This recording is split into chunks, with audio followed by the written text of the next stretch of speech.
Doctor Humberto Galo Hermida, director general del Hospital Ángeles Metropolitano, compañeros, amigos que nos acompañan en nuestro auditorio y a los compañeros y amigos que nos ven en línea.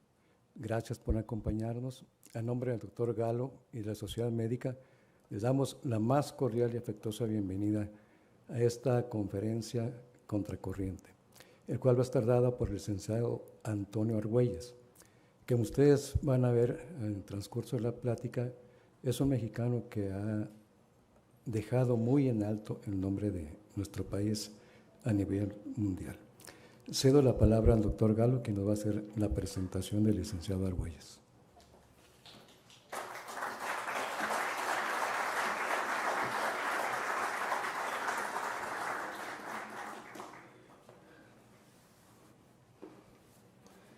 Antes que nada, quisiera agradecer a la Sociedad Médica por su generoso donativo para que pudiéramos hacer este evento el día de hoy. También a mi gente del hospital que nos ha ayudado, Toño, a poner este bonito escenario y este auditorio para ti. También a todos los médicos que nos han prestado su tiempo para estar aquí con nosotros. Y a la señora de Toño, bienvenida, esta es su casa también. Se supone que yo no tenía que estar, bienvenida a mi esposa también que está por aquí. Se supone que yo no tengo nada que hacer aquí, ya que esta semblanza la tenía que dar mi hija Ana Gabriela, pero desgraciadamente cayó en COVID y no pudo venir el día de hoy, pero Toño me dejó algunas palabras para ti.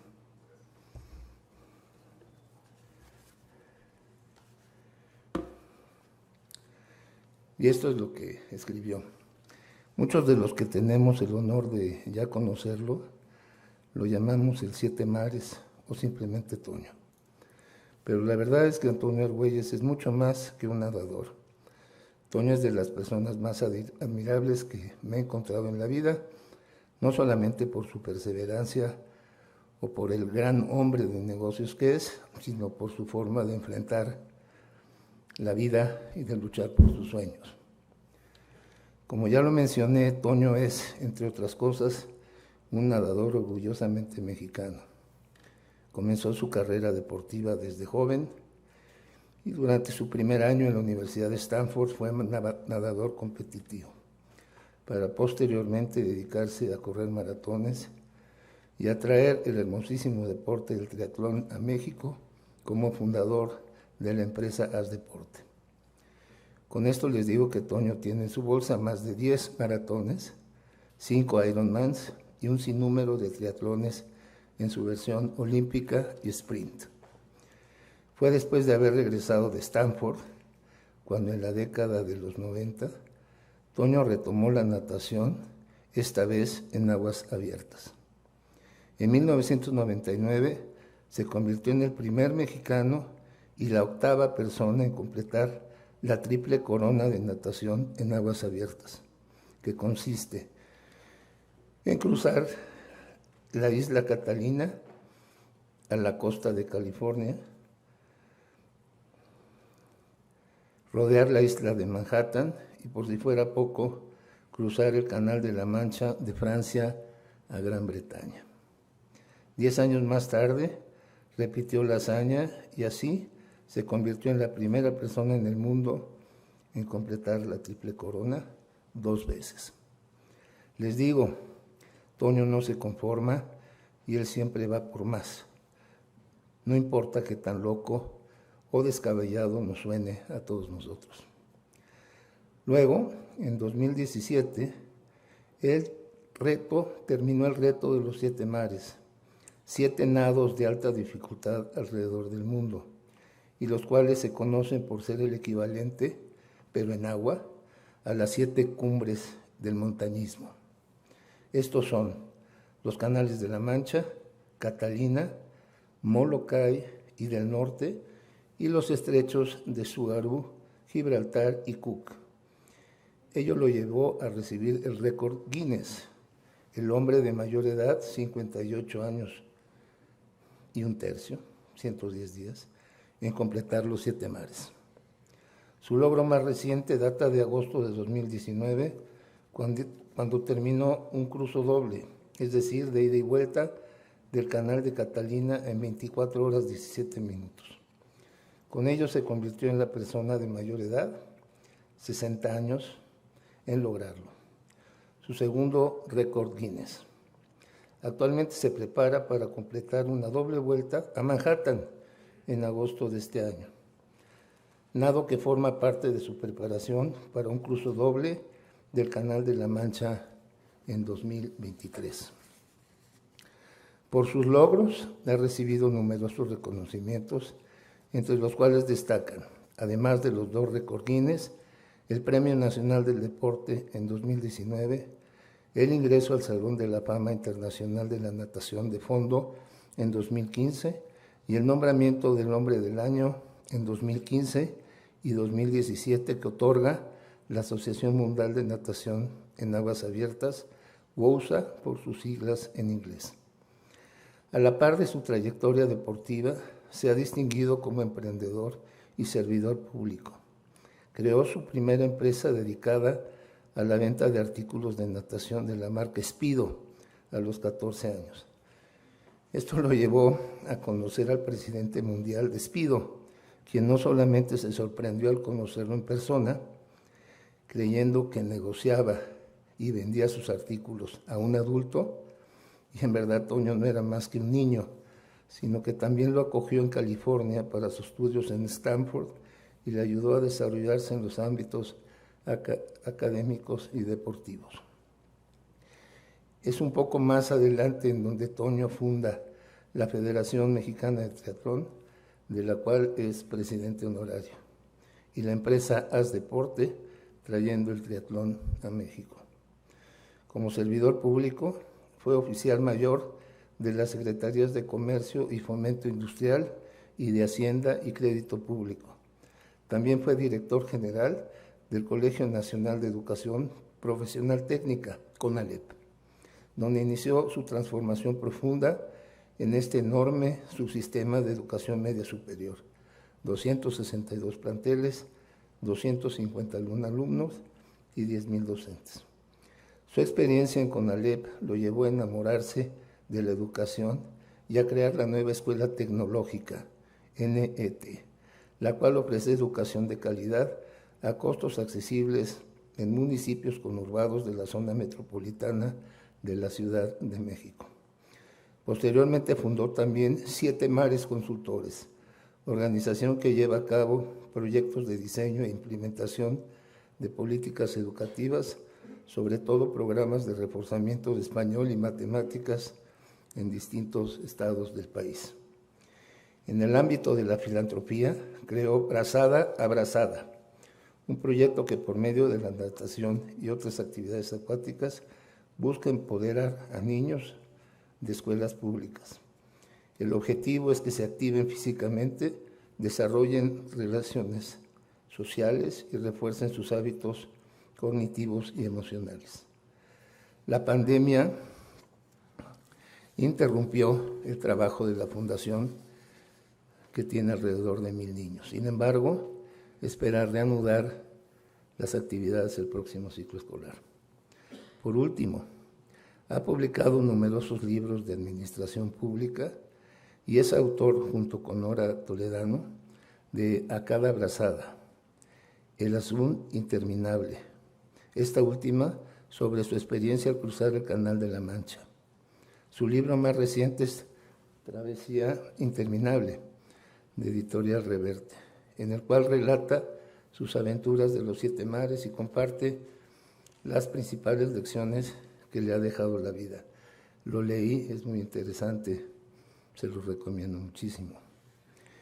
Y bueno, dice Gaby, aquí me podría seguir horas hablando de lo increíble que es Toño, pero creo que todos preferimos que el resto de lo que haya que contar nos lo cuente Toño de primera mano.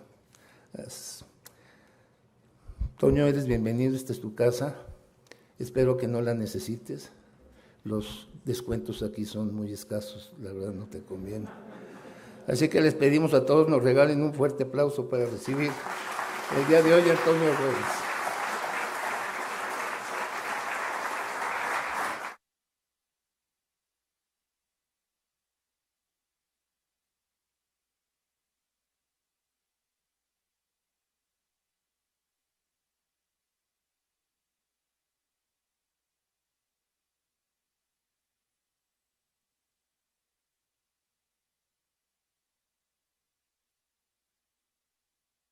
Aquí y aquí nació mi hija, aquí nació nuestra hija Jimena hace ya algunos años.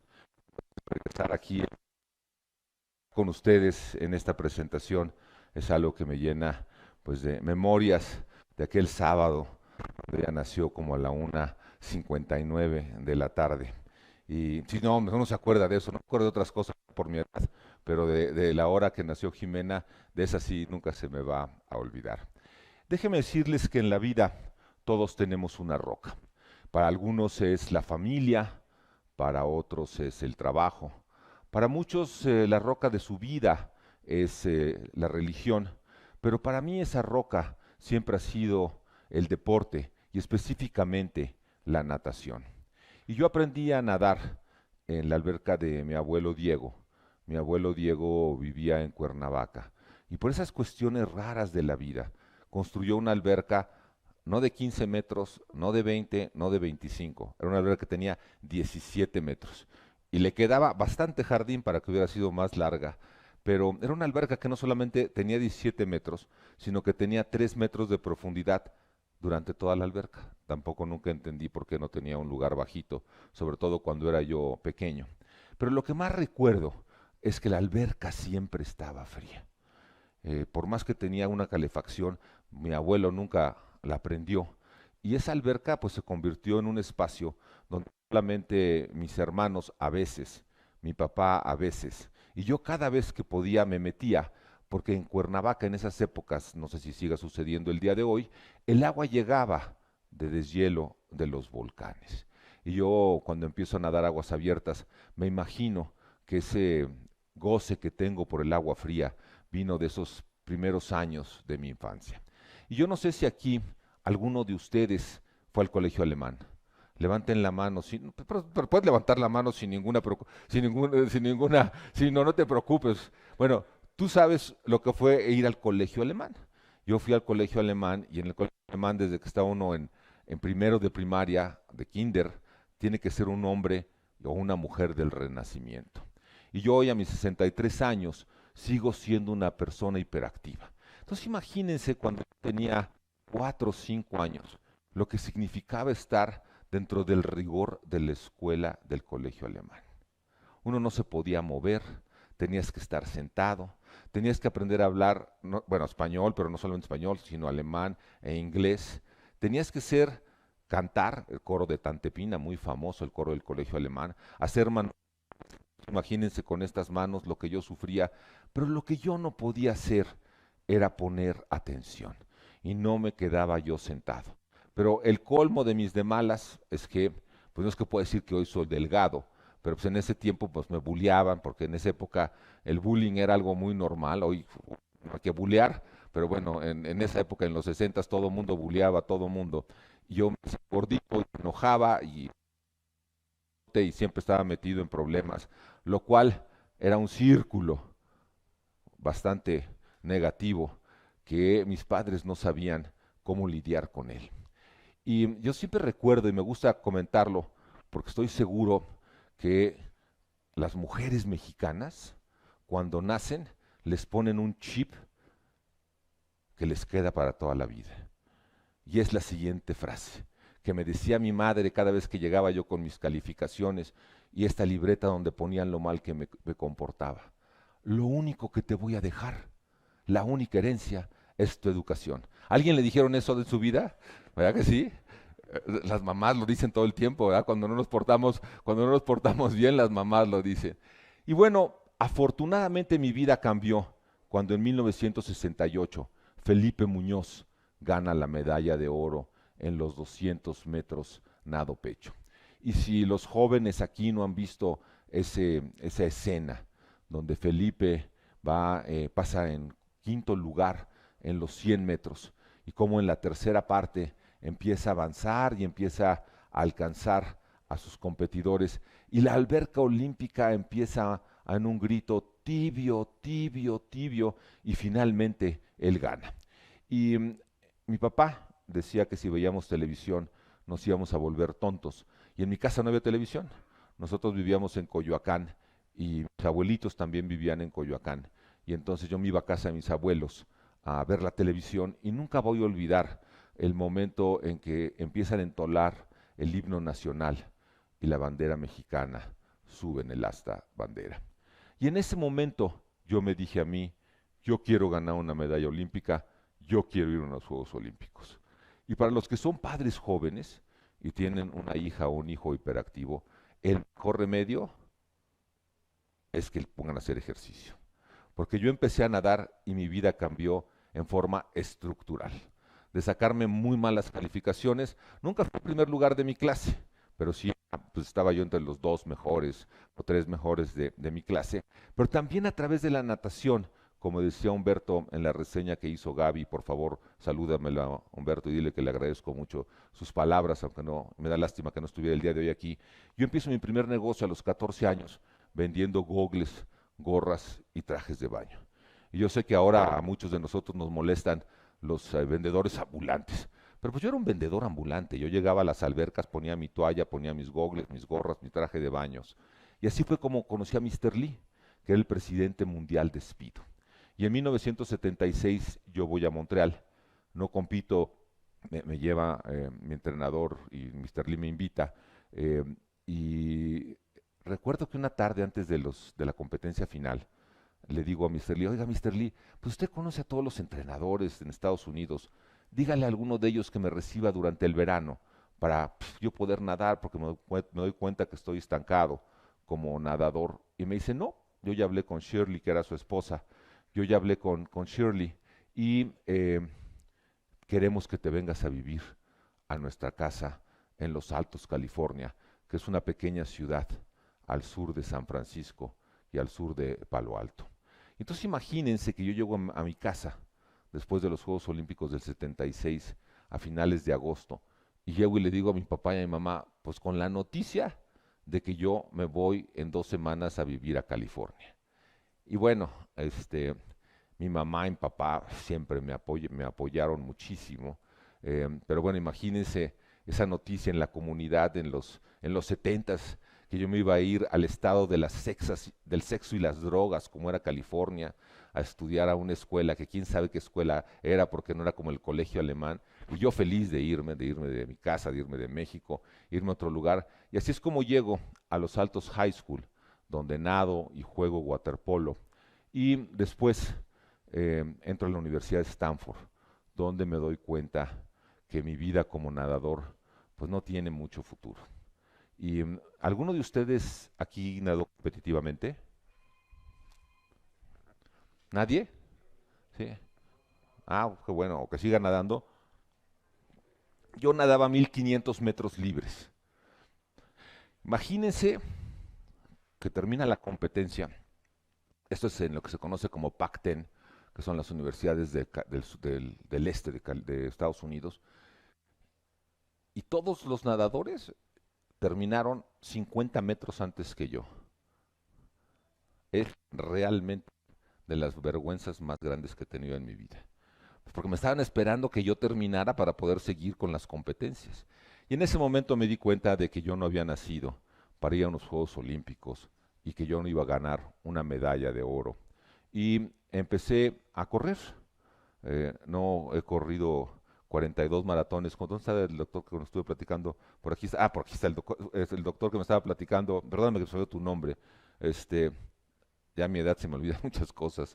Pero bueno, he corrido 10 maratones en mi vida. Y en los 90s empieza el triatlón en el mundo. Y Speedo era uno de los patrocinadores. Y me piden que empiece yo el triatlón en México y en Latinoamérica. Fundo la Federación Mexicana de Triatlón. Fundo Haz Deporte, del que fui socio muchos años, y los que corren o hacen triatlones reconocerán a Haz Deporte. Y cuando termino la triple corona por segunda ocasión, yo había querido ir al Everest cuando tenía 40 años. Y yo no sé a cuántos de ustedes lo reciben los domingos a las 8:30 de la mañana, su esposa y sus hijos para desayunar. Pero imagínense, yo llego de entrenar y me encuentro a Lucía, a Jimena y a David en el comedor. Y digo, algo está pasando. O sea, domingo a las 8:30 de la mañana. Y entonces Jimena, que le encanta expresarse, me dice, papá, pero es que tú te quieres ir al Everest. Si te quieres suicidar, suicídate aquí. ¿Para qué te vas allá? Nunca te vamos a poder recoger tu cuerpo. O sea, estaban seguros de que me iba a morir. Si en el Everest hay una gran posibilidad que te mueras. Entonces mi viaje al Everest a los 40 no sucede. Y cuando termino la triple corona por segunda ocasión, tenía yo 50 años. Y les digo, voy a ir al Everest. Y los tres me dijeron, a tu edad, si no has entendido, haz lo que tú quieres. Y entonces empiezo a entrenar para ir al Everest. Y voy al Nevado de Toluca, voy al Ixtla, al Pico de Orizaba. Y un día regresando de la Malinche, me duele la pierna izquierda. Y a todos los que corremos y hacemos triatlón, pues siempre nos duele algo. Entonces yo dije, no, pues es un músculo que me duele, y ahí me seguía doliendo. Y subiendo unas escaleras ahí en un restaurante en Coyoacán que se llama Los Danzantes, tienen la curva muy difícil, entonces me apoyé en la pierna izquierda. Recuerdo que Lucía ese día estaba conmigo y como costal de papas, así, crack, y me rompo el fémur en 25 centímetros. Y entonces de repente de tener un sueño de ir al Everest, estoy postrado en mi cama. Clemente Ibarra es muy amigo mío y me dijo, a ver, las fracturas no hay forma de que se curen más rápido. O sea, te van a tardar 12 semanas y entonces ni te desesperes, ni te enojes y tienes que estar tranquilito. Como a las 8 semanas me permitió que empezara yo a ir a nadar. Y ¿han visto esas ballenas que encallan? ¿Cómo quedan las pobres ballenas así? Bueno, pues me salgo después, pues, Clemente me dice, no des la vuelta de campana, no te apoyes sobre la pierna izquierda. Entonces me estoy tratando de salir de la alberca y estoy tirado ahí en la alberca, tratando de levantarme. Llega una amiga mía, Patty Coleman, y me dice, qué jodido te ves. Gracias, Patty. Ya estás muy viejo. ¿Qué dices? No, ya estás muy viejo. Pero aparte hay un nuevo reto que no vas a ser el primer mexicano en lograrlo. Y ese reto es el de los 7 mares. Y entonces no sé si a ustedes les pasa que cuando les dicen que estás viejo, pues eso duele, ¿no? A cualquier edad duele que te digan que estás viejo. Y entonces me fui a la casa y investigué qué eran los 7 mares. Y me di cuenta que yo ya tenía 2 de ellos. El canal de la Mancha y Catalina, que nada más me faltaba 5 más. Y me puse como meta que si yo lograba correr 2 maratones y uno de ellos abajo de 6 minutos en promedio por kilómetro, estaría yo listo para los 7 mares. Y lo que les quiero platicar el día de hoy es que me enseñaron cada uno de esos 7 mares. Pero antes de iniciar, déjenme decirles cuáles son los 7 mares. Y si ven ustedes de la pantalla de la izquierda a la derecha, el primero es el canal de Molokai, que es el más largo de ellos. Es un nado muy difícil porque ese sí es en medio de la nada. Y uno nada de la isla de Molokai a la isla de Oahu en Japón. Tiene 42 kilómetros, es el más largo y ahí lo más difícil son las aguas malas y el viento. Está el canal de Catalina, que es este nado de la isla de Catalina a la costa de California. Uno llega a Palos Verdes, que es este lugar al norte de Long Beach. Y es el canal de la Mancha de América. Está el estrecho de Gibraltar, que es este nado entre Europa y África, entre una pequeña ciudad que se llama Tarifa, a la costa de Marruecos. Ese es el más sencillo, es muy corto. Está el estrecho de Cook en Nueva Zelanda, que se nada ya sea de la isla norte a la sur o de la sur a la norte. Está el estrecho de Tsugaru en Japón, entre las dos islas más grandes, Honshu y Hokkaido. A los que les gusta la comida japonesa, cuando van y les dicen que tienen este, el erizo de Hokkaido, pues lo traen desde ahí, desde Japón. Está el Canal de la Mancha, que es el emblemático, es el Everest de las aguas abiertas, y está el Canal del Norte, que desde mi punto de vista es el más complicado, porque ahí la temperatura promedio es entre los 13 y los 14 grados centígrados. Si lo hiciéramos esto en línea recta, sería ir de México a Querétaro, más o menos 215 kilómetros. Y cuando yo digo que voy a intentar los 7 mares, la primera cosa que me dicen es, oye, solamente 6 personas lo han logrado. Y de esas 6 personas, todas tienen menos de 40 años. Tú tienes, en ese momento de haber tenido como 55 años, ¿no se te hace que es algo, pues ya va fuera de tu edad, de lo que tú podrías hacer? Y yo siempre digo que todos tenemos deseos y no hay edad para tener deseos. No se tiene que ser un niño, un joven, un adulto joven para tener deseos. En la vida, para mí uno de los temas más importantes es saber qué es lo que quiero y cuáles son mis deseos. Yo siempre hablo del Canal de la Mancha y empiezo la presentación porque fue el primer nado que hice. Yo lo terminé la primera vez a los 40 años en 1999, pero pues ahí empezó mi camino como nadador de aguas abiertas. Y cuando yo decido hacer los 7 mares, pues como todo tengo que diseñar una estrategia. Y esa estrategia, pues lo más sensato es hacerlo de lo más facilito a lo más difícil y de los nados calientes, de agua caliente a los nados de agua fría. Y entonces el primero al que voy es a Gibraltar y trato de nadar Gibraltar. Y ustedes, me imagino que la mayoría son médicos, están clarísimos que uno de los grandes de lo que sucede en la vida es que siempre estamos enfrentando el desconocido. Y el Canal de Gibraltar lo que me enseñó es que pues siempre hay esta problemática de uno no sabe qué puede suceder. Y la pandemia es uno de esos momentos, pero me imagino que para aquellos de ustedes que viven en los quirófanos, pues hay muchos momentos en que no se esperan las cosas que van sucediendo y tienen que reaccionar inmediatamente. Y Gibraltar me lo enseñó a mí, porque antes de salir a Madrid recibo un mensaje del capitán del barco diciéndome, oye Toño, las condiciones para la semana en la que tú tenías previsto tu nado están pésimas y no va a haber posibilidad de que tú nades. Entonces te lo aviso, pues porque si te quieres quedar en México. Y yo decido ir, y cuando llego después de 37 horas de viaje, me encuentro una nota de mi entrenadora, en ese tiempo era Nora Toledano, donde me dice, te tengo una buena y una mala noticia. La buena noticia es que sí vas a nadar. La mala es que son las 3 de la mañana y tengo que estar en el puerto a las 9 de la mañana. Entonces imagínense, no va a dormir 6 horas segurísimo. En ese momento tengo que tomar la decisión, me estoy enfrentando a algo que no era lo que yo esperaba. ¿Qué voy a hacer? Tengo 2 opciones. La primera es decirle al capitán, no, pues no, pues ni modo, no, me voy a tomar el riesgo a ver si hay un mejor momento, pues porque yo quiero descansar, quiero estar preparado. O tomar la oportunidad que me están dando.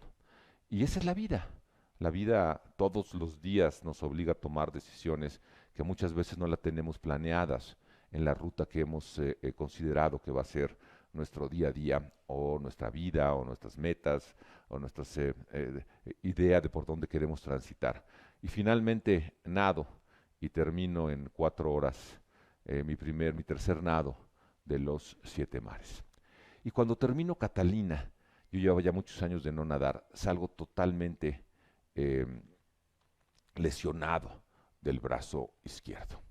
Y cuando llego yo a Japón, Japón me enseña que hay que disfrutar el viaje. Y me lo enseña mediante una llamada que me hace nuestra hija Jimena, donde me dice: papá, sé que por primera vez probablemente no termines su nado, pero yo quiero que sepas que para mí siempre serás mi héroe. Y en ese momento me di cuenta de que yo siempre estaba buscando cómo llegar a la otra orilla, cómo conquistar las metas que me ponía, y muchas veces dejaba de disfrutar el camino. Y entonces ese día me propuse de que me iba a olvidar qué es lo que iba a suceder durante el nado, y que en el momento que yo me metí al agua, me dije a mí mismo: a partir de ahora, yo cada vez que nade o esté en un proyecto, lo voy a disfrutar sin preocuparme a dónde termina. Y eso fue lo que me enseñó a mí Tsugaru. Fue un día complicado, no hay nada que sea fácil, fue un día complicado, pero salí muy contento porque ese mar me había dado esa enseñanza. Y nos queda un nado en agua caliente, que es Molokai. Y en Molokai aprendí eh, algo que estoy seguro que a muchos de ustedes, y quien me diga que no les sucede, creo que está diciendo mentiras. Que hay muchas veces que nosotros dudamos de nuestras capacidades. En inglés hay una frase que se llama self-doubt. Yo llegamos a Molokai y hablo con Nora Toledano y le digo: oye, yo nunca he nadado 42 kilómetros. Y como dice un amigo: ay, un compadre mío, ay, compadre, pues ya nadaste 34, pues 42 está, además son 8 kilómetros más. Sin él no los tenía que nadar, ¿no? O sea, no, cuando hacen este tipo de comparaciones digo: ay, no voy a discutir el tema, pero sabemos que van a ser 42 kilómetros. Y le digo a Nora: bueno, yo creo que van a ser como 15, 16, 17 horas lo que nos vamos a tardar. Y entonces salimos con esa expectativa. Y empiezo a nadar en un mar que ven ustedes que está tranquilito, calmado. Empiezo a nadar a las 4 de la tarde. Y todo va muy bien hasta que anochece. Y conforme va cayendo el sol, empieza a subir el viento. Y empieza a subir el viento. Y las olas llegan a estar un momento a 2,5 metros, que es como por acá. Y también un día alguien me dijo: ay, pues eso no es tanto. Sí, pero si estás allá abajo y aquí están las olas, pues es muchísimo, ¿no? O sea, había momentos en que yo no veía el barco, que no veía yo el kayak. Pero lo peor fue cuando llego a las 10 horas, a las 2 de la mañana, llevo nadando 10 horas. Me acerco al barco y le pregunto a Nora y a Ariadna del Villar, que es mi doctora. Le digo: ¿cómo voy? Me dice: pues no llevas ni el 40%. Entonces imagínense que llevo nadando 10 horas. Son las 2 de la mañana y te dicen que no llevas ni el 40%. Y en ese momento, pues es un shock mental, porque todo lo que tenía yo pensado que iba a suceder, no va a suceder. Y yo había nadado 18 horas con 19 minutos la primera vez que hice el Canal de la Mancha. Y me dije: bueno, voy a llegar a las 18 horas con 19 minutos. Aquí hay que examinar esto como una frase que me gusta decir: es, al mamut se le comen rebanadas, ¿no? No te comes todo el mamut, te comes los pedacitos. Entonces me puse como objetivo ir llegando media hora, que es usualmente lo que hacemos, porque es cuando es el abastecimiento. Y cuando llego a las 18 horas con 19 minutos, me digo: van a pasar dos cosas. O va a pasar como a Cenicienta y me voy a convertir en calabaza, o probablemente pueda seguir nadando. Y,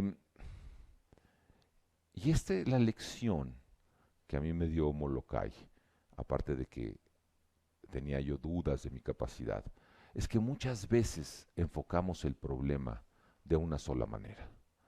Y si yo iba a seguir pensando que iba a tardarme 24 horas, pues iba a pensar en algo que nunca había hecho en mi vida.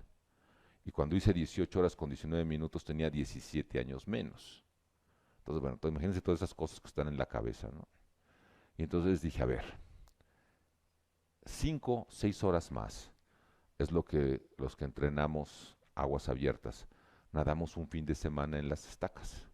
Y entonces, en lugar de ver el problema como que iba a tener que nadar 24 horas, veo el problema como que es un fin de semana en las estacas y tengo que nadar 5 o 6 horas más y termino en 18 horas, en 23 horas con 18 minutos. Y como decía Humberto, el libro, que imagino que algunos de ustedes lo van a recibir, porque amablemente me hizo favor de adquirir algunos ejemplares, que déjenme decirles que si les gusta el libro, regálenlo mucho. Lo pueden comprar en Gandhi, en Péndulo y en Amazon, y todas las regalías del libro van a esta organización de la Asociación Civil sin fines de lucro que se llama Abrazada, Abrazada, donde enseñamos a los niños a nadar. Y en el libro hay una escena que ustedes como médicos pues, lo van a entender, porque yo termino después de 23 horas con 18 minutos en una playa, quién sabe dónde en la isla. Y Lucía, no sé cuánto le había tardado a Lucía y a Jimena llegar a ese lugar, y yo llevaba, bueno, imagínense que iba a ser 16 horas, y llegó 7 horas más tarde. Lleguen a su casa 7 horas más tarde y a ver cómo les va, ¿verdad?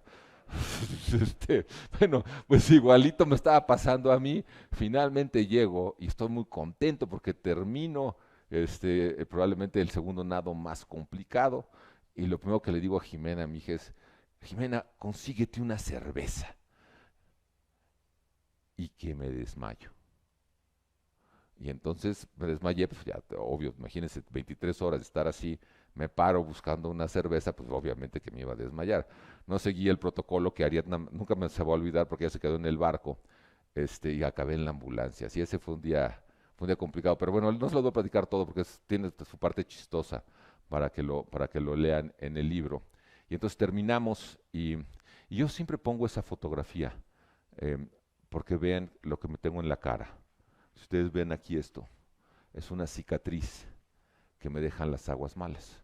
Hoy la sigo teniendo porque básicamente me quemaron, pero así tenía yo todo el cuerpo.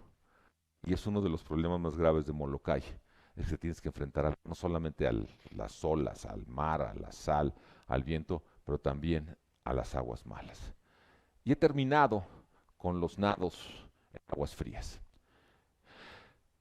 Y hay que entrenarse para nadar en agua fría.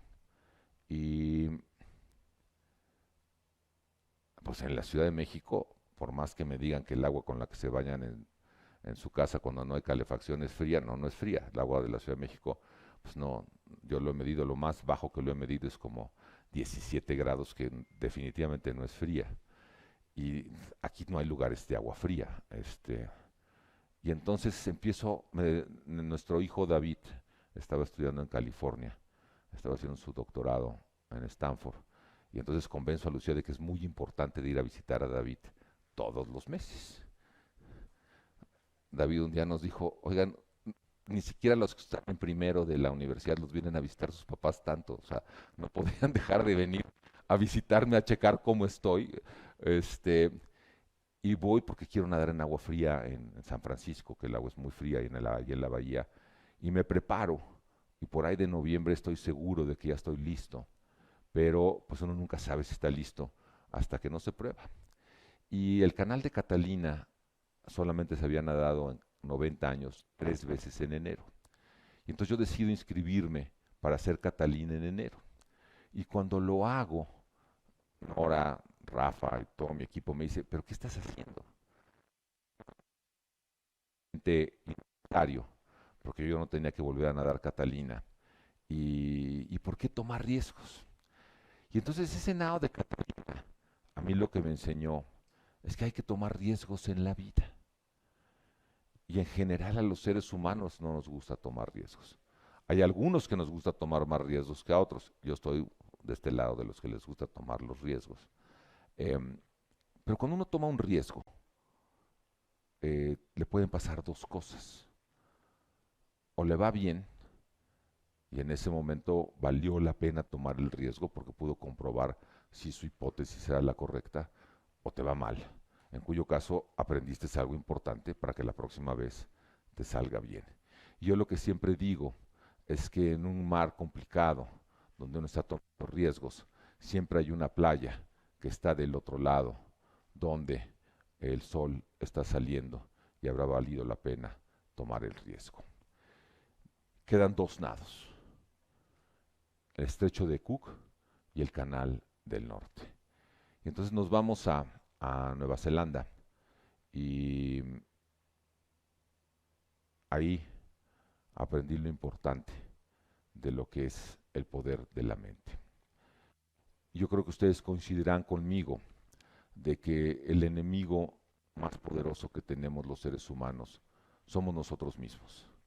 Nosotros mismos tenemos una mente que nos puede hacer cosas que pensamos que eran imposibles hacerlas, pero también tenemos una mente que no nos permite a veces, muchas veces, hacer lo que encontrar el potencial que podíamos nosotros tener.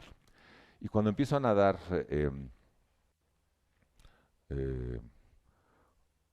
estrecho de Cook, se me estaba acordando, porque en nuestros nados tenemos un equipo, y en esa vez sucedió algo. Ariadna, que es mi médico, y yo les platico, nada más para que sepan, ustedes que son médicos, yo soy hipertenso, llevo siendo hipertenso 15 años, y entonces Ariadna siempre va conmigo, y tenía su bebé chiquito, y nunca lo había dejado solo. Entonces no nos lo íbamos a llevar a la lancha. Entonces ese día me estaba acordando porque Lucía, la dejamos a Lucía y a otro amigo encargados del el pequeño, y entonces normalmente teníamos la preocupación de hacer el nado, sino de que el bebé no se pueda dar cuenta que su mamá no está solo, ¿no? Y empezamos a nadar y el capitán me dice, tienes 15 horas, pero después de esas 15 horas va a entrar. Han estado en Nueva Zelanda, cuando llega el viento, son horribles. Pero tienes 15 horas. Y yo pensé que iba a ser como 12 horas y dije, órale, va. Y empezamos a nadar con un mar calmadísimo, mucho más bonito que el que tenía yo en Hawái. Y empezamos a nadar y está precioso el nado. Ahí estaban las gaviotas, me salen delfines, vamos muy bien. Y como a las 8 horas empieza a subir el viento. Empieza a subir. Y bueno, pues la isla sur es una isla grandototota. Y usualmente cuando uno nada no va viendo el frente, uno va siguiendo al kayak o a la lancha. Pero ves dónde está.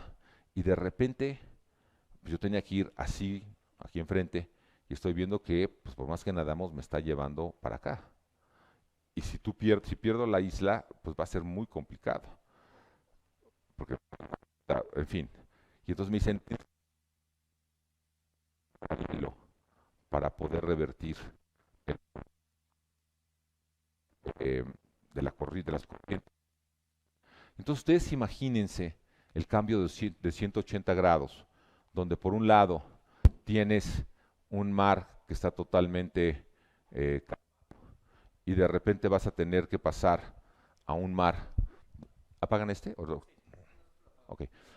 Un mar donde empiezas a tener problemas muy graves y tienes que cambiar tu mente.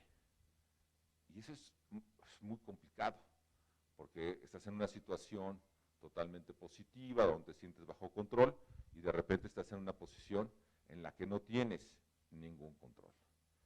Y gracias al entrenamiento mental que yo tengo, pude salir. Y déjenme preguntarles, ¿cuántos de ustedes hacen ejercicios de mindfulness o de meditación o de yoga? Pues qué bueno que lo hagan. Y quienes no lo hacen, háganlo. Porque el tema de controlar la mente, de tener una idea de cómo funcionamos y cómo nos enfrentamos a diferentes situaciones, ayuda mucho. Y no solamente cuando nado. Digo, yo lo complemento con psicoanálisis. El psicoanálisis es más importante que el entrenamiento mental. Pero en la vida siempre tenemos que tener control de nuestra mente. Y finalmente termino mi sexto mar y tenemos un solo mar enfrente. Y todos los seres humanos tenemos miedo a algo. Yo no sé, cada uno de ustedes, cuál sea el miedo que tengan, pero para mí el miedo más grande que tenía en los 7 mares era el tema de el agua fría. Porque el agua fría es muy complicada. El agua fría hace que las manos y los pies pierdan toda la sensibilidad a los 15 o 20 minutos, y ese frío sube a las piernas y sube a los brazos, y no hay forma de que te quites ese frío después de 20 minutos. Y más que platicarles de mi miedo, déjenme presentarles este video. A ver si pueden bajar las luces, por favor. Déjenme presentarles este video, porque muestra mucho lo que fue ese nado y cómo conquisté mi miedo. El mar es este lugar para mí donde yo más libre me siento. Mucho más que cuando voy a la montaña y obviamente más de cuando estoy en la ciudad. Cuando tú te metes al mar, lo que sabes que te vas a encontrar es este espacio interminable, porque son kilómetros y kilómetros donde lo único que sabes que va a haber es vientos y olas. Pero también es un lugar infinito, donde yo encuentro una paz muy especial.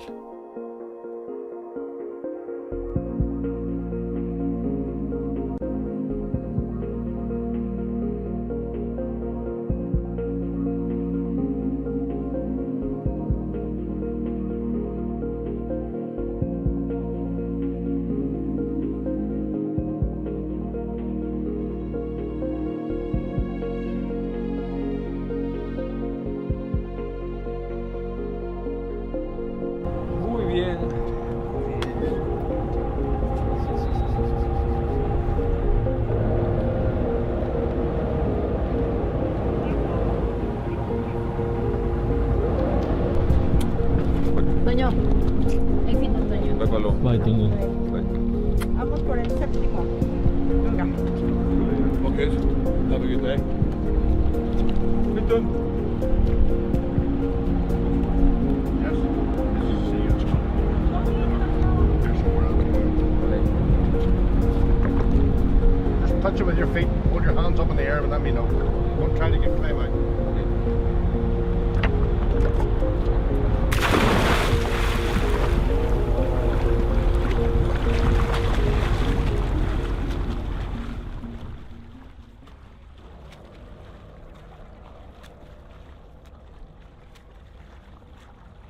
Yo sabía que las primeras 3 horas iban a ser muy complicadas.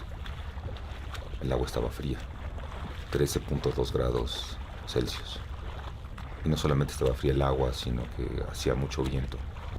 Y el mar pues no estaba calmado. A la 3.ª hora empezó a salir el sol. Y eso hizo que me sintiera muy bien. Y yo había quedado con Quinton, el capitán de la embarcación, que trataría de llegar a las 6 horas al medio camino. Y cuando llego al abastecimiento de la 5.ª hora y me dicen que vamos a la mitad, sentí un gran alivio. Sabía que la otra orilla estaba más cerca.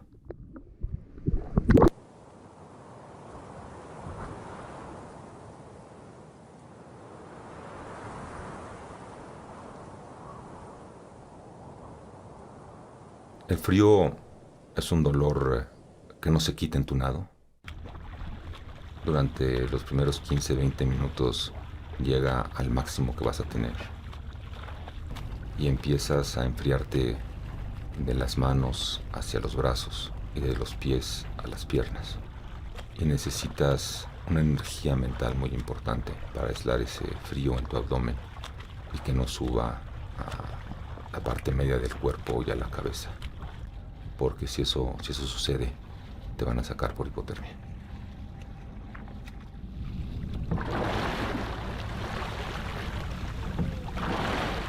So we really need to start pushing because we need to beat the tide. We need to get in before the tide. Okay. And as I said before, what happens here?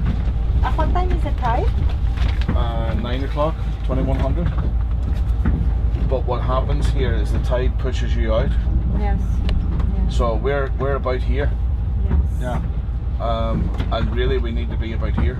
Okay. So we need to push, really push now. Okay. Okay. Okay. Yeah. For We understand. we can push for 1 hour at least. Yes. Yes. For 1 hour more. 1 hour hard. Okay. Yes. Vaya, hasta yo siento feo describirlo. Una. Imaginaría que fuera un mensaje para ti. Pues sí, por eso siento feo. Pero sí lo recibirías. La señal Prefiero tranquila. saberlo, sí. Claro, total. ¿Ah?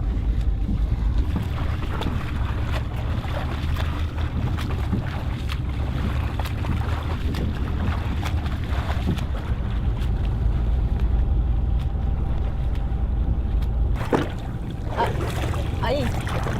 Sale. Bien, viene bien concentrado este. Bien, Toño, ya estamos avanzando. Pero necesitamos mantener ahí. Subiste a 67 brazadas. A ver, que no lo jales. 20 segundos. ¿Cómo te sientes para echarte otra hora continua? ¿O paramos a la media? ¿Cómo cuánto falta? 4 kilómetros, arribita de los ¿El 4. tiempo? Depende, es que la corriente está muy fuerte. Ya la rompiste, pero no nos podemos confiar. Ok, Venga. hagámoslo en una próxima hora. Ok, venga. Venga, Toño. Venga. En ese momento me concentré y sabía que tendría que encontrar la energía de donde fuera. Me habían pedido que aumentara el ritmo y pasé de 64 a 68 brazadas por minuto. Obviamente, después de 11 horas, esto es muy complicado. Cuando superé la corriente me sentí más tranquilo. Iba nadando y veía cómo se acercaba cada vez más la costa. Y en ese momento sabía que el nado estaba por terminar.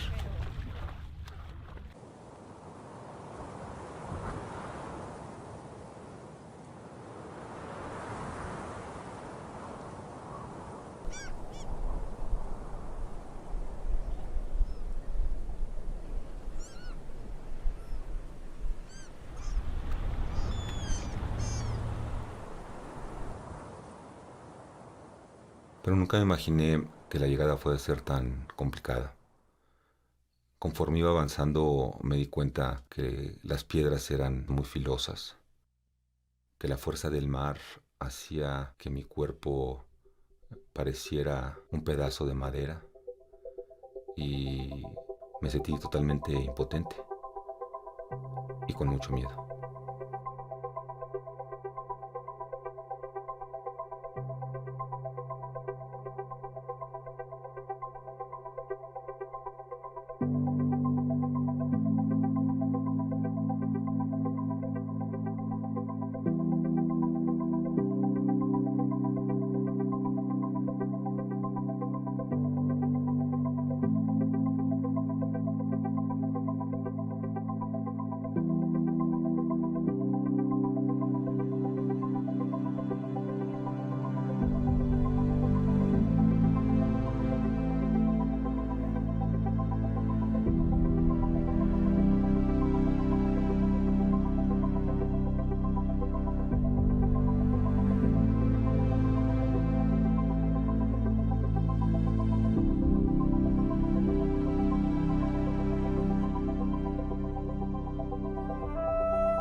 Muchísimas gracias.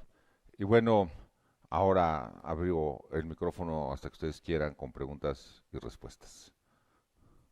Nada más les pido un favor, quien vaya a hacer la pregunta, me dicen que pidan el micrófono para que la gente que nos está viendo en la transmisión sepan cuál es la pregunta. Y si me dicen su nombre, por favor.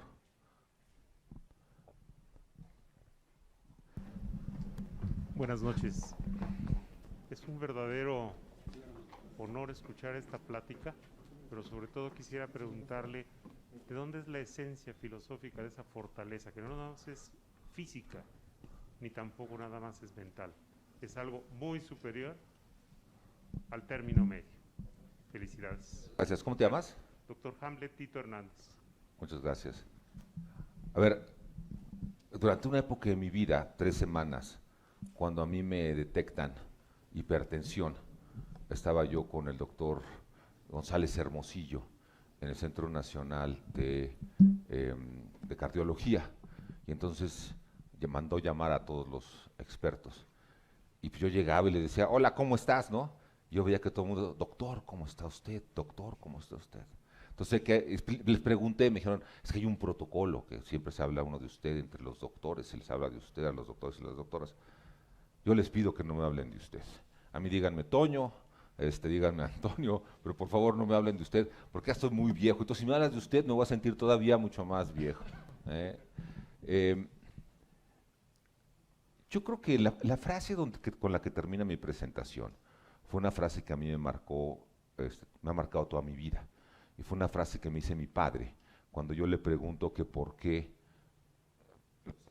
¿Se acuerdan cuando los astronautas en los 60 se queman cuando están subiendo, cuando sale la cápsula y se queman y es horrible?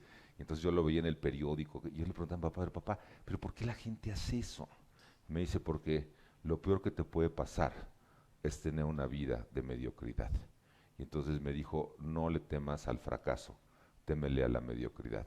Y eso me ha inspirado mucho, no solamente en lo que he hecho en la parte de deporte, pero también en mi vida como persona, como ciudadano, como servidor público, como emprendedor. Eso es lo que me mueve, ¿no? Tratar de hacer algo que me apasiona, a mí me apasiona muchísimo el deporte, me apasiona muchísimo nadar, pero sobre todo si lo voy a hacer, pues voy a tomar estos riesgos de atreverme a hacer algo que sea diferente. Muchísimas gracias. ¿Alguien más? Acá, por favor.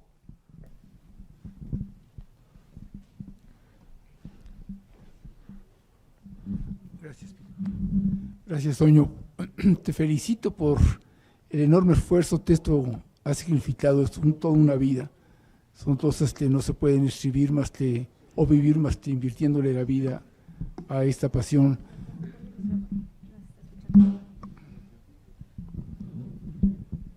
No sé si me escuchaste. No, no te escucho. Te felicito. La verdad es muy agradable escuchar y saber de cómo hay personas que pueden dedicarle toda una vida a una sola pasión, como es la natación.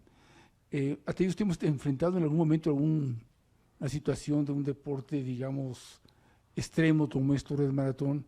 Muchas veces nos hemos encontrado en el famoso kilómetro 35 o en alguna de las últimas subidas de Boston y uno dice, yo tiro la toalla.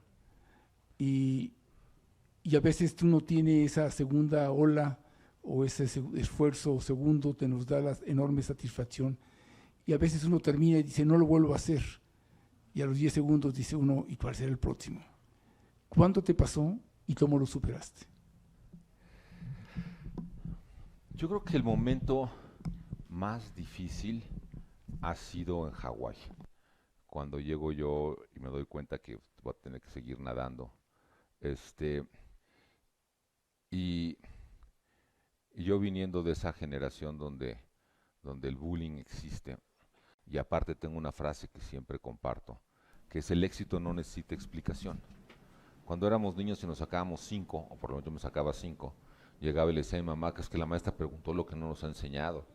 Y la maestra siempre tenía la culpa, yo nunca tenía la culpa, ¿no? Bueno, cuando uno fracasa, siempre le echa la culpa a alguien más. Y en las aguas abiertas, todos los que no lo logran siempre tienen un enemigo. El principal es el capitán. Entonces, tú imagínate regresar a México en ese momento y tener que enfrentar a todos mis amigos. Y lo primero que me iban a decir, ya ves, ya estás viejo, ya no puedes. La segunda es, ya ves, con esa panza, ¿cómo crees que puedes seguir nadando? y hacía una larga historia de que me iban a estar diciendo cosas. Entonces, esa fuerza poderosa, es decir, yo no quiero tener que dar explicaciones. Y así pasaron muchos años. Y recientemente, en agosto del año pasado, intenté cruzar el Canal de la Mancha de ida y vuelta. Y yo no lo sabía, pero tenía una obstrucción biliar, ya con una pancreatitis. Entonces yo empiezo a nadar y empiezo a vomitar, pues porque mi estómago no puede recibir nada. Y conforme pasa el día me voy sintiendo mal. Y cuando cae la noche, aun cuando el agua no estaba tan fría, el agua estaba a 17 grados, caigo en hipotermia. Y empiezo a tener unas alucinaciones que nunca había tenido en mi vida, aun cuando había nadado 24 horas. Y el capitán del barco y mi entrenador Rafa me dijeron, la decisión de cuándo se termine el nado es cuando tú digas, y eso es muy difícil que se lo den a un nadador o una nadadora. Entonces tú vas a decidir en el momento que quieras parar. Y la forma como yo lo describo es que literalmente me quedé sin fuerza. Y en ese momento aprendí que hay veces que uno tiene que decir, no puedo. Y hoy lo cuento con mucha satisfacción, porque fue un momento en que me dicen los doctores que no saben cómo, porque de ahí me fui al hospital, que cómo había yo nadado 23 horas, y estaba a 4 kilómetros, después de 90 kilómetros de estar nadando, estaba a 4 de llegar a la costa. Entonces sí me ha pasado que digo, yo ya no puedo, y me siento ahora muy orgulloso de haber tomado esa decisión, porque antes en mi vida no había sido capaz de decir no puedo. Entonces, pues ha sido una evolución, esas cosas que pasan en la vida y que vas aprendiendo. Acá. Gerardo Maya, mucho gusto. Gracias, pues como consejo como joven, porque veo que tiene como que éxito en todos los aspectos, tanto familiar, profesional, y pues algo que te llena, ¿no? Algo especial que te hace ser mejor que los demás. ¿Cómo lograste hacer el equilibrio y sobresalir sobre todo? Bueno, el equilibrio, al ratito se lo preguntas a Lucía, puede decir, es mucha paciencia. Mi señora esposa tiene una gran paciencia, mis hijos me tienen una gran paciencia. Ya están acostumbrados que todas nuestras vacaciones tienen que ser donde haya una alberca, donde haya un río, donde haya un lago, un mar, donde yo pueda nadar. ¿Sabes qué pasa? Que pues, le tienes que dedicar a lo que vas a hacer, concéntrate en lo que puedes hacer, no bien, muy bien. Y entonces, digo, por ejemplo, yo no veo televisión, por poner un ejemplo, ¿no? A mí se me hace que ver televisión es un desperdicio de mi tiempo. Tengo una agenda muy estructurada, yo me levanto todos los días a las 4 de la mañana y tengo una agenda donde no pierdo, trato de no perder minutos en el día para poder hacer todo lo que quiero hacer. Y trato de balancear las cosas. Digo, Lucía y yo tenemos más de 28 años estando juntos, y con mi pareja es encontrar en qué momentos ella trabaja, yo trabajo, pero en qué momentos vamos a estar juntos, porque siempre puede pasar pues, que te desvías. Con nuestros hijos tratamos de verlos con regularidad, un día a la semana o 2 días a la semana. Ahora ya soy abuelo, ya somos abuelos, entonces tenemos otra cosa en común que es nuestra nieta. Y sobre todo ponerte las metas que te pongas, los objetivos que te pongas, los deseos que quieras lograr, persíguelos hasta el final, pero sabiendo que te van a tomar mucho esfuerzo. No hay nada fácil. Y hoy muchas veces se piensa, por muchas cosas que han sucedido en el mundo, de que hay caminos fáciles. Y a mí me preguntan qué es lo más difícil de cruzar un mar. Es levantarme todos los días a las 4 de la mañana a entrenar y hacer los entrenamientos todos los días. Eso es lo más difícil. Pero así es la vida, ¿no? O sea, para poder llegar a donde quieres, tienes que trabajar todos los días. ¿Vale? Gracias, Gerardo. Allá atrás. Pues muchas felicidades, realmente es para nosotros estimulante esta gran charla que nos has dado, extraordinaria, muchas felicidades. Fíjate que, bueno, José Luis Lorenzo, gracias, José Luis. Médico de aquí del hospital, aprendí a nadar desde el año de edad, probablemente menos. Mi madre era maestra de natación de la UAI y nos metió a nadar al Club España. Ella nunca nos dio clases, nos metía a tomar clases a mis 5 hermanos, y a mis 4 hermanos y a mí, con un maestro de natación, todavía me acuerdo de él, Sabás, un tipo pelón, fuerte, en fin, con un carácter fuertísimo, y nosotros entrenando ahí en la alberca y gritándole a mi mamá, a nuestra mamá, que queríamos que nos sacaran ya de la alberca porque este señor nos traía dando vueltas como locos, estábamos cansadísimos. Y mi mamá por allá nadando, ¿sí? Fingiendo que no oía, ¿verdad? Bueno, finalmente aprendimos a nadar y he estado siempre en contacto con la natación, estuvimos nadando por muchos años. En la secundaria, en los colegios México, había algo que se conocía como las mini olimpiadas. Tuve la fortuna de que me entrenara el Tibio Muñoz. En ese entonces, después de haber ganado la medalla olímpica, trabajó algún tiempo con los maristas y entrenaba al equipo de las mini olimpiadas, que nos reuníamos en Guadalajara para hacer ahí algunas competencias.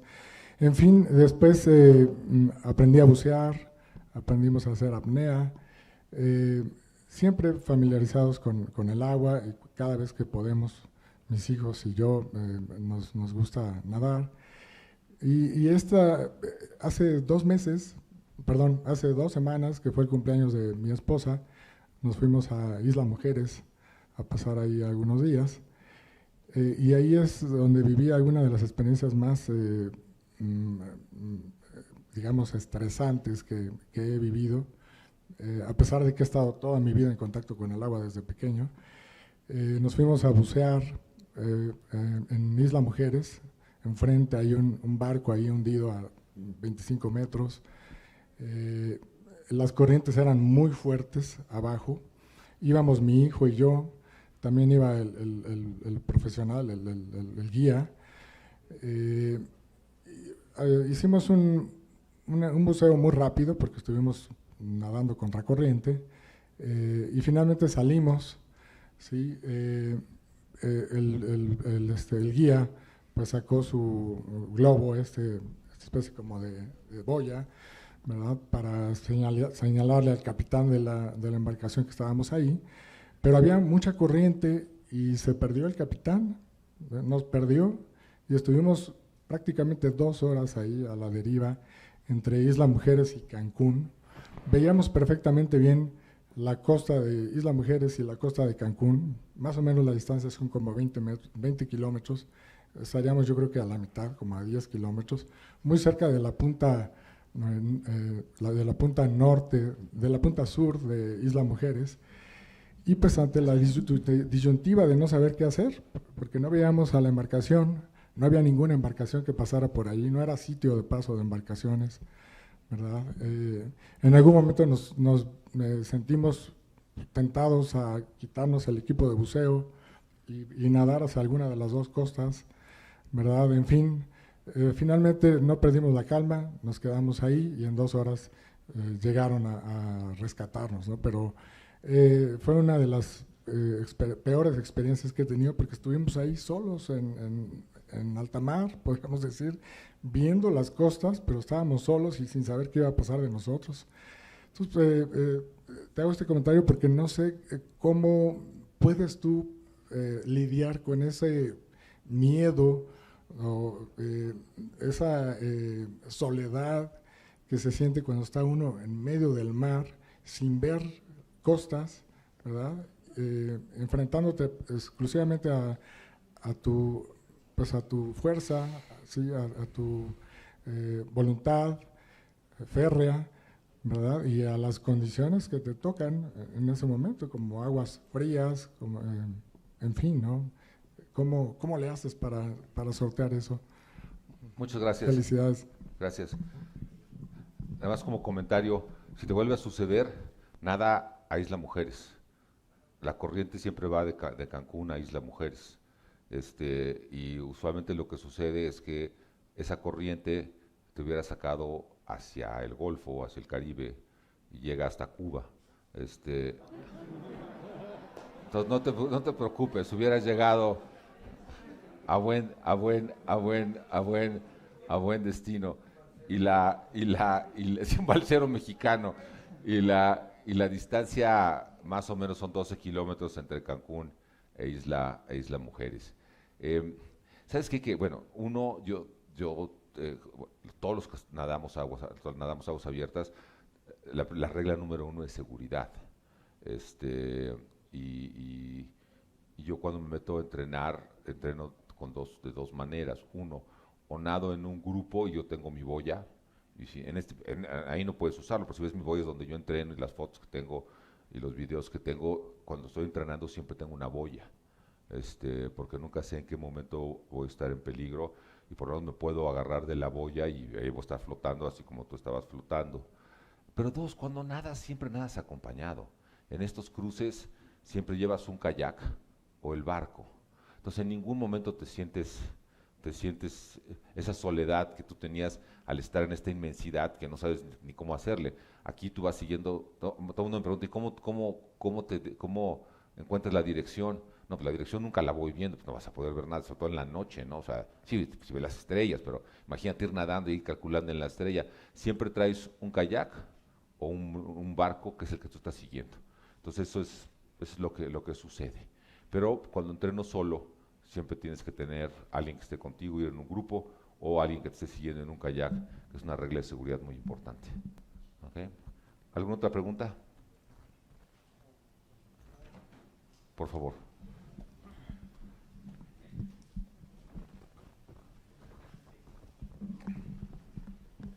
Sí, ¿qué tal? Buenas tardes. Felicidades, impresionante, la verdad. Yo nunca haría eso. Una pregunta, ¿los 7 mares tienen que hacer en un periodo de tiempo? No. O sea, puede ser 10, 5 años el tiempo que yo considere sí, que lo pueda hacer.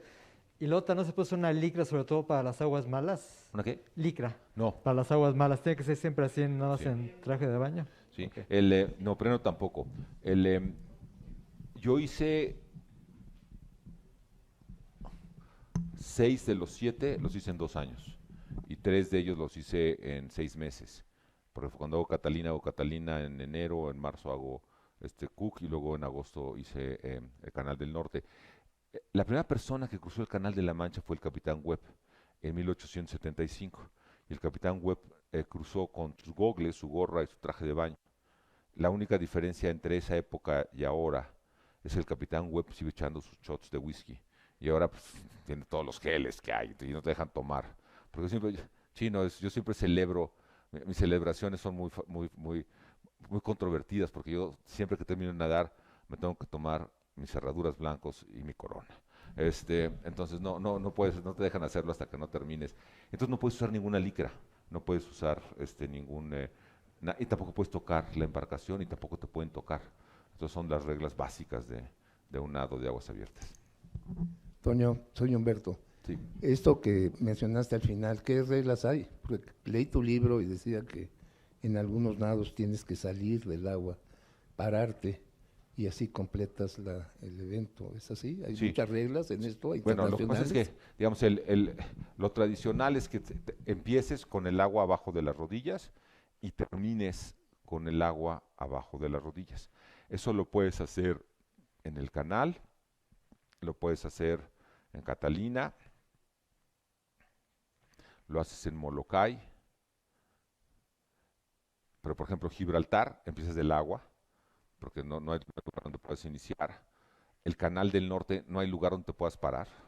O sea, esas piedras donde el capitán cuando inicia me dice, no te trates de parar, nada más levanta la mano, y cuando llego, pues ahí llego como puedo y levanto la mano de que ya terminé.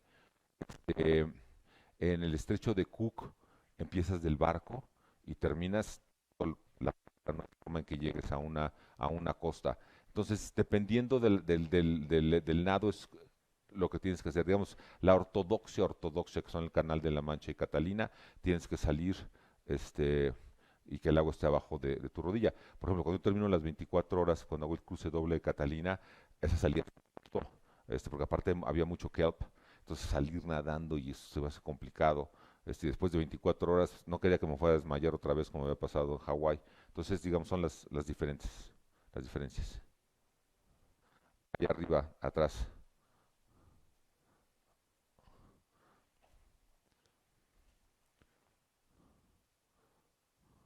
Gracias. Muchas felicidades. Yo soy Samuel. Veo en Toño un niño, un joven, un adulto obediente, pero desobediente, que retó a todas las reglas, a todos los principios del deportista y de la naturaleza. A ese Toño que fue fiel a un principio y una idea. Y nos hace una conferencia a un grupo de jóvenes, adultos y algunos ya medios ancianos. Me y cuento todos, entre ellos. Perdón, yo me cuento entre ellos. Y todos tenemos, bueno, unos son padres, unos tenemos hijos y algunos ya están nietos. Mi pregunta es, tus padres, ¿cómo influyeron en ti para ser ese obediente y ese desobediente? ¿Cómo nosotros, como médicos que estamos mucho tiempo en nuestros hospitales, en nuestras consultas, cómo impulsamos a nuestros hijos a ese obediente y desobediente? Y como médicos, ¿cómo a nuestros pacientes les podemos decir, tienen que vencer este reto que te va a llevar a la salud? A lo mejor con tu diabetes, tu hipertensión, tu obesidad, tu cáncer. ¿Cómo influyó esos padres en Toño?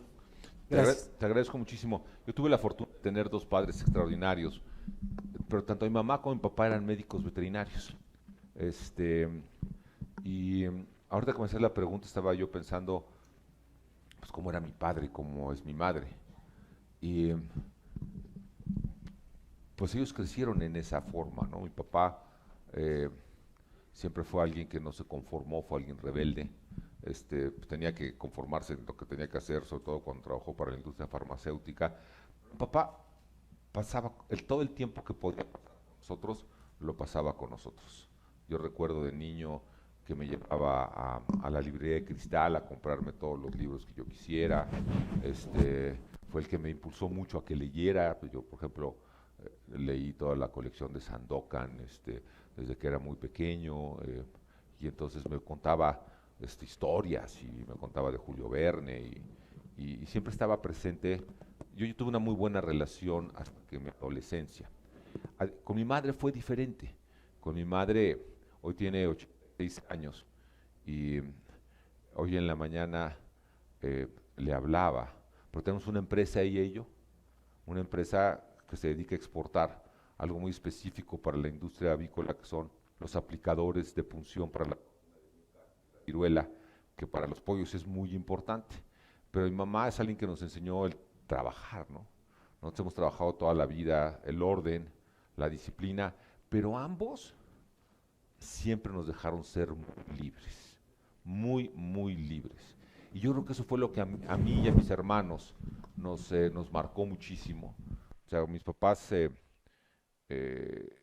todo yo que soy el mayor de todo, hijo, nieto, sobrino, me dio siempre mucha seguridad el que me dejaban caminar por donde yo quería. Por ejemplo, cuando me fui a vivir a Estados Unidos, tú imagínate que llegas a tus papás en esa época y le dices, yo me voy a ir a vivir a Estados Unidos. ¿Y cómo le vas a hacer? Pues, yo le voy a ver cómo le hago. Yo hablé con Mr. Lee y me dijo, órale, ¿te quieres ir? Vamos a apoyar. Y así han sido nuestros... muy libre en todos los sentidos, ¿no? Y nos ha ayudado muchísimo, o nos ayuda mucho a mis hermanos y a mí. Muchas gracias.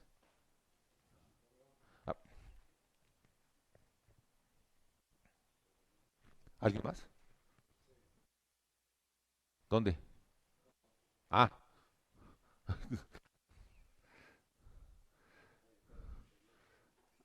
Bueno, sí, ya se oye. Antonio, felicitarte por tu extraordinaria plática, amena, emotiva cuando ibas cruzando el último tramo, ver nuestra bandera ondear arriba del barco. Se siente muy bonito. Gracias. Y lenguaje sencillo, entendible, todo esto con la finalidad de provocar en nosotros la motivación suficiente para vencer los retos que se nos presentan a lo largo de nuestra vida. Pero eso se logra con trabajo, dedicación, amor, sacrificios, y podemos vencer esos retos que nos hemos propuesto. Pero también puede haber momentos en los cuales el miedo, la ansiedad, el nerviosismo nos puedan decir, ya no sigo, hasta aquí llegué. Pero con esa motivación suficiente, física y mental, podemos lograrlo.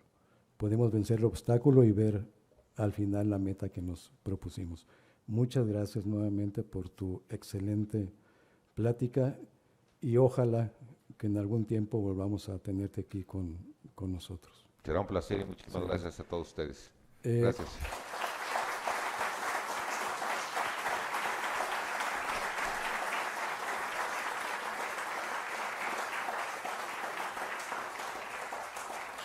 Invito al doctor Humberto Galo para hacerte entrega de una constancia y un pequeño presente. Muchas gracias.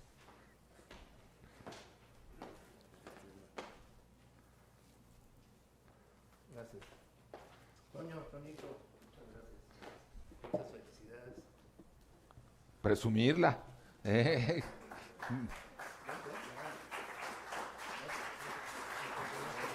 Muchísimas gracias. No quiero ir a romperlo. A ver, déjame. Muy bien, ya iba a tener estar en mi uniforme del Hospital Ángeles. Muchísimas gracias. Gracias. Muchas gracias. No queda otra más que darle las gracias a todos ustedes por su presencia, a los compañeros y amigos que nos ven a través en línea. Muchas gracias nuevamente y tenemos un pequeño refrigerio. Gracias y buenas noches.